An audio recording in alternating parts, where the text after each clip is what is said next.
Hoy, en Literatura para Todos, Demasiado caro, de León Tolstoy. Existe un reino pequeñito, minúsculo, a orillas del mar Mediterráneo, entre Francia e Italia.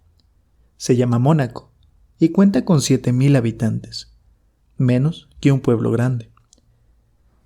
La superficie del reino es tan pequeña que ni siquiera toca 1 hectárea de tierra por persona. Pero en cambio, tienen un auténtico reyecillo, con su palacio, sus cortesanos, sus ministros, su obispo y su ejército.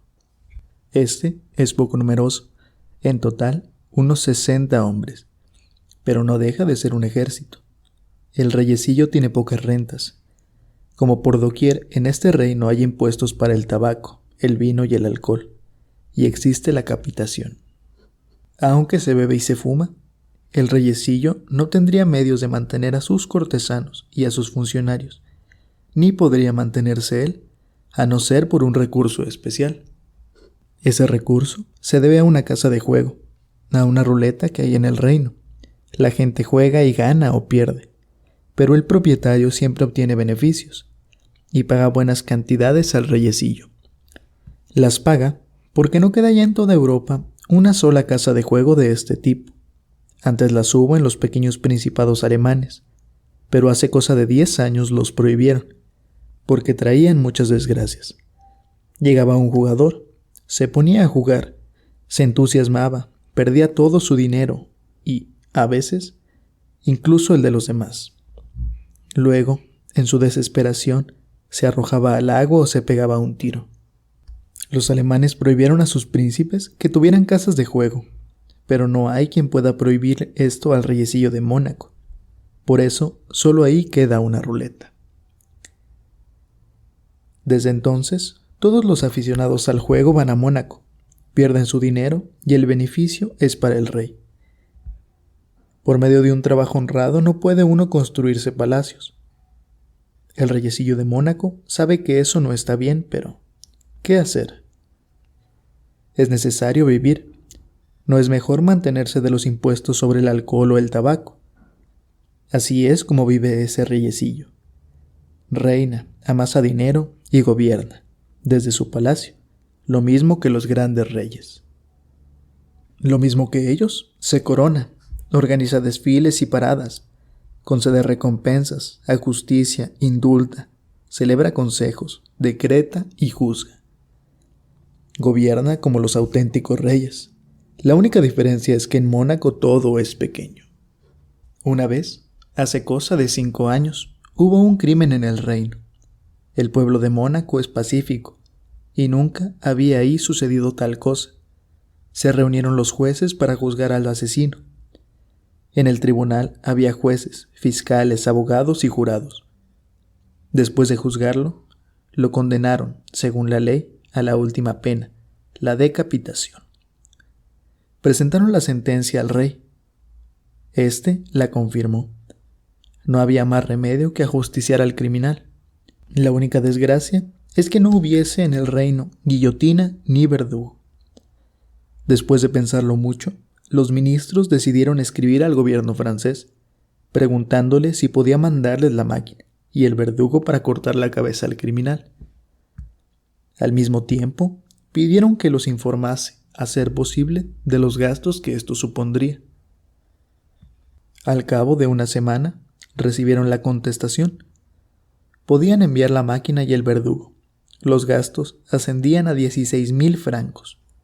Se lo comunicaron al reyecillo. Este meditó largo rato. 16.000 francos. Ese bribón no vale tanto dinero. ¿No se podría arreglar el asunto más económicamente? Para obtener esa cantidad, todos los habitantes del reino tendrían que pagar 2 francos de impuesto. Les parecería mucho. Podrían sublevarse, dijo. Celebraron consejo. ¿Cómo solucionar el problema? Se les ocurrió preguntar lo mismo al rey de Italia. Francia es una república, no respeta a los reyes. En cambio, como en Italia hay un rey, tal vez cobraría menos. Escribieron. No tardaron en recibir contestación. El gobierno italiano les decía que con mucho gusto mandaría la máquina y el verdugo. El total de los gastos, con el viaje incluido, ascendería a 12.000 francos. Era más barato, pero no dejaba de ser una cantidad elevada. Aquel canalla no valía tanto dinero. Cada habitante tendría que pagar casi 2 francos de impuesto. Volvió a reunirse el consejo. Pensaron en la manera de arreglar esto de una manera más económica. Quizá algún soldado quisiera cortar la cabeza del criminal, de un modo rudimentario. Llamaron al general. ¿No habrá algún soldado que quiera decapitar al asesino?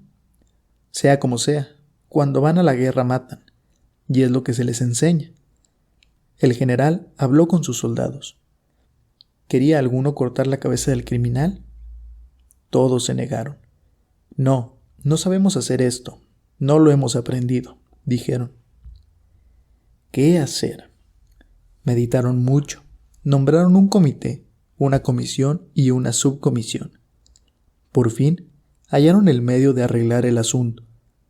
Había que conmutar la pena de muerte por la cadena perpetua. De este modo, el rey demostraría su misericordia y al mismo tiempo habría menos gasto. El reyecillo se mostró de acuerdo y resolvieron adoptar esta solución. La única desgracia era que no hubiese una prisión especial donde encerrar al criminal para toda la vida. Había pequeños calabozos en los que se encerraba temporalmente a los culpables, pero se carecía de una buena prisión. Finalmente encontraron un lugar. Encerraron al criminal y le pusieron un guardia. Este vigilaba al delincuente y le traía la comida de la cocina del palacio. Así transcurrieron 12 meses. A fin de año, el reyecillo hizo el balance de los gastos y de los ingresos, y se dio cuenta de que el criminal constituía un gasto bastante considerable. En un año había ascendido a 600 francos su comida y el sueldo del guardián. El criminal era joven y sano. Tal vez viviera aún 50 años. No era posible seguir así. El reyecillo llamó a sus ministros. Buscad el medio de que este canalla nos cueste menos dinero. Así nos resulta demasiado caro, les dijo. Los ministros se reunieron en consejo y meditaron largo rato. Uno de ellos dijo: Señores, creo que hay que suprimir al guardián. El criminal se escaparía, replicó otro. Si se escapa, al diablo. Informaron al rey. Este se mostró de acuerdo. Suprimieron al guardián y esperaron a ver qué pasaría. A la hora de comer, el criminal buscó al guardián y, al no encontrarlo, se dirigió en persona a la cocina del palacio, en solicitud de la comida. Cogió lo que le dieron y volvió a la prisión. Cerró la puerta tras de sí. Salía a buscar la comida, pero no se escapaba. ¿Qué hacer? Pensaron que debían decirle que no se le necesitaba para nada, que podía irse. El ministro de Justicia lo llamó. ¿Por qué no se va usted? Nadie lo vigila. Puede marcharse libremente. Al rey no le parecerá mal. Pero yo no tengo a dónde ir. ¿Dónde quiere que vaya? Me han cubierto de oprobio con la sentencia. Ahora nadie querrá tratarme. Me he apartado de todo. Ustedes proceden injustamente conmigo. Eso no se puede hacer. En primer lugar, si me han condenado a muerte, tenían que haberme matado. Aunque no lo han hecho, no he protestado. En segundo lugar, me condenaron a cadena perpetua y me pusieron un guardián para que me trajera la comida. Pero no han tardado en quitármelo. Tampoco he protestado. He ido a buscarme la comida personalmente.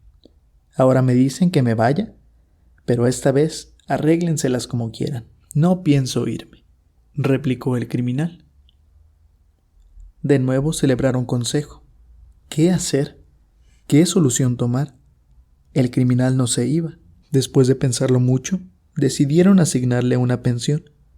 Era la única manera de librarse de él. Informaron al reyecillo. ¿Qué le hemos de hacer? Hay que terminar como sea, dijo éste. Asignaron al criminal una pensión de 600 francos, y así se lo comunicaron. Bueno, Si me pagan puntualmente, me iré. Así se decidió la cosa. Entregaron al criminal la tercera parte de la pensión por adelantado. Este se despidió de todos y abandonó el dominio del reyecillo. Viajó solo por un cuarto de hora, por ferrocarril. Se instaló cerca del reino. Compró una parcela de tierra, puso una huerta y un jardín y vive muy feliz. En fechas determinadas va a Mónaco a recibir su pensión. Después de cobrar, entra en la casa de juego, pone 2 o 3 francos. Algunas veces gana, otras pierde, y vuelve a su casa. Vive apaciblemente. Menos mal que no delinquió en un lugar en donde no se reparen gastos para decapitar a un hombre, ni para mantenerlo en cárcel toda la vida.